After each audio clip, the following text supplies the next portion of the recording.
Obviously, the big news of the day is Microsoft has admitted once again that they have lost the console war and that they are really no match for Nintendo or the Sony PlayStations of the world. So, again, we'll have to wait and see what happens with this, but it is interesting because you have certain Xbox fans who don't like to hear like a defeatist attitude, and you have, of course, the PlayStation fans that are going to use this to try to shove it down, Xbox fans' throats, and they admit they've lost, blah blah blah.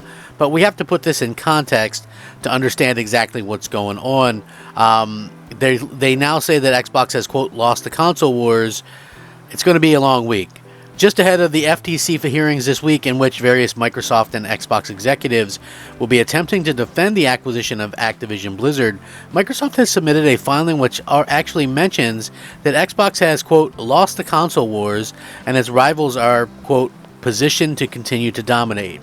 The little excerpt was shared by The Verge's Tom Warren earlier, in which Microsoft goes into detail about why Xbox is in third place behind both PlayStation and Nintendo, even highlighting that Xbox only had the share of 16% of the console market in 2021. According to this, Xbox has lost the console wars and its rivals are positioned to continue to dominate, including by leveraging exclusive content. Xbox has consistently ranked third in the consoles behind PlayStation and Nintendo. The idea behind making these statements is presumably to show that Microsoft's acquisition of Activision Blizzard isn't a threat to the PlayStation or Nintendo, but it's still crazy to see a reference to losing console wars in a formal document. In fact, it's been a long time since we heard any kind of console war talk from Microsoft, with Xbox boss Phil Spencer admitting on multiple occasions in the past how he's not a fan of it. Nevertheless, it's kind of back on again now, but this shouldn't really come as much of a surprise because Phil Spencer did mention when Redfall released and he did that interview that there's no world in which they are out consoling Sony or Nintendo, which is pretty obvious. And think about it this way, right? People go, oh, well, it's all over. They've admitted they've lost. Listen, they haven't been trying to out-console Sony in almost a decade, so this is not news. This is like something that I guess since it's in like an official capacity, people are going to run with it a little bit. But for me personally, it's not news. It's not really something that they haven't said multiple times before because let's just be real. If you're a $1 trillion company, and Microsoft is, you have to do things a certain way. You want to continue to make money. Consoles seem to, the traditional way anyway, you come out with a new console, things start slow. After 6 years, you hit the reset button, come out with a new console, right? Like, this is the way these things work, and it's sort of a way that honestly doesn't work for growing the industry. It's always the same people buying consoles every generation. You have to try and grow that, and that's what Microsoft is trying to do. If they were just trying to sell consoles, they would not put anything on PC. They would not put anything on the cloud. But then they would probably be stuck, let's just say high end. They could get 100 million people to buy their console every single generation. And then you start over at zero every 5-6 years. And it just kind of repeats itself. You're never going to top what that is in the console market, right? Like you'll never see a console again hit, 150 go above 150 million units sold because there's not that many console owners that are going to buy it. And when you look at the ones that did sell well, like the PS2, a lot of that had to do with the DVD player, and people aren't really interested in that type of thing anymore. So it is very interesting when you look at it from that perspective. And then you also have Sony kind of commenting on this, like, listen, this whole thing seems to be coming to a close, coming to an end at some point in the next week, right? We'll know, like the FTC thing, if they can get past this, I feel like they'll probably just close on the deal with this, right? They're probably just going to close on it. I'm just being honest about it. Why wouldn't they? The CMA, they can get around that. They can, they have till July, I believe 19th to close the deal unless they try to extend it. So I have a feeling if they win this here, they're going to wait a little bit, but otherwise I think they're just going to probably just go ahead and try to close on the deal, get that done. But you have other instances, like this whole thing is a very interesting back and forth.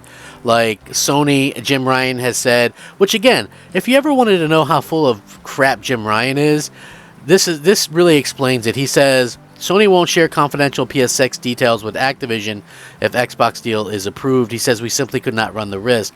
So obviously, like I said, it's going to be a busy week with these hearings kicking off, and something came out that's already kind of weird. PlayStation boss Jim Ryan said about the Activision and future console plans, and these comments actually go back to April when Ryan explained to the FTC that if Activision Blizzard was to become owned by Microsoft, it would no longer be possible to share plans about the next PlayStation console with them. Here's what he said, and I quote, "We simply could not run the risk of a company that was owned by a direct competitor having access to that information." Ryan then went on to talk a little bit more about why he feels Microsoft wouldn't be incentivized to work with Activision Blizzard on games that take advantage of unique PlayStation features in the future. He said, and I quote, "I believe that their primary incentive, well, at post-acquisition would be to optimize its overall Xbox business, not the business of Activision. Of course, the danger of Activision Blizzard not having access to future PlayStation plans is that, is it'd take much longer for teams to get acquainted to how to develop. So we'll have to see how that goes. Basically how they develop for the console. It seems that Jim Ryan is arguing that Microsoft would struggle to achieve parity across Xbox and PlayStation for Activision Blizzard games. Ultimately, the PlayStation boss's comments are just one of a small part of a bigger discussion. It's ongoing. But I would throw this out there, right?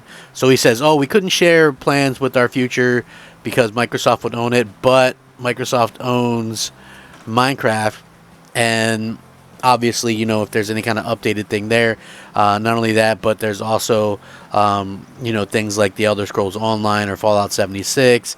Then there's also the opposite way where Sony owns Bungie, and Marathon and Destiny and all these games are also on Xbox. So I think that's a bunk argument.